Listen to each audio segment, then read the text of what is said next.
Ganda ng kulay.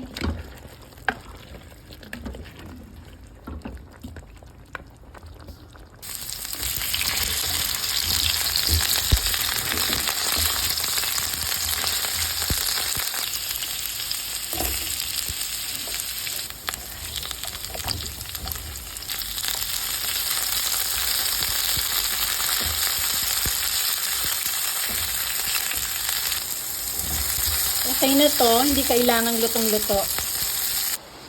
Ito yung ating mga aromatics aside sa ating siling verde at siling pula. So meron tayong luyang dilaw, regular na luya na ating dinikdik sa almeres.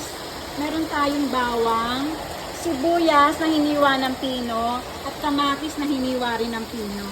So this time ay pwede na natin ilagay isa-isa. Unahin natin tong ating luya. Ito nga pala yung gagamitin natin na curry powder. Maghahalo tayo ng half cup of curry powder. Baka sabihin ng iba, sobrang dami. Ganyan po kami maglagay ng curry powder. Talagang napakarami. Gusto namin talaga lasang-lasa.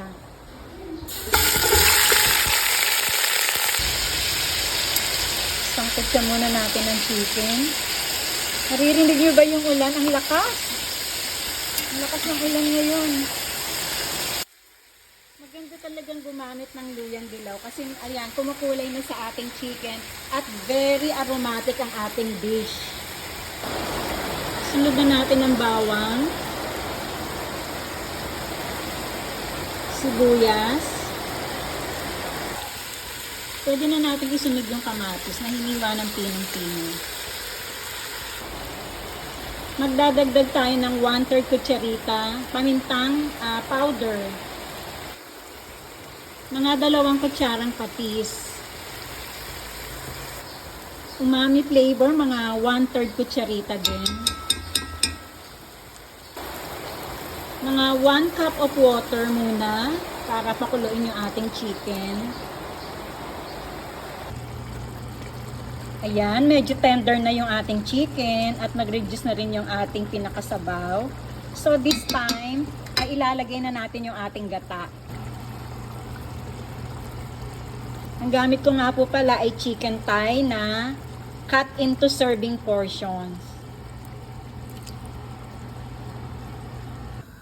Pagkalagay ng gata, hihinaan natin ang apoy dahil mabilis manikit ang gata sa pinakailalim ng ating pot. Saka isa pa, hindi natin maa-achieve yung pagkalapot ng gata kapag malakas ang apoy. Ito yung consistency na gusto nating ma-achieve. Actually, mas malapot pa dito, mas okay. Magdadagdag tayo ng kaunting asin. Ilalahok na rin natin yung ating mga gulay. Finally, ilagay na rin natin tong bell peppers. Ang ganda ng kulay ng sabaw, oh. Sarap, tamang-tama ang timpla.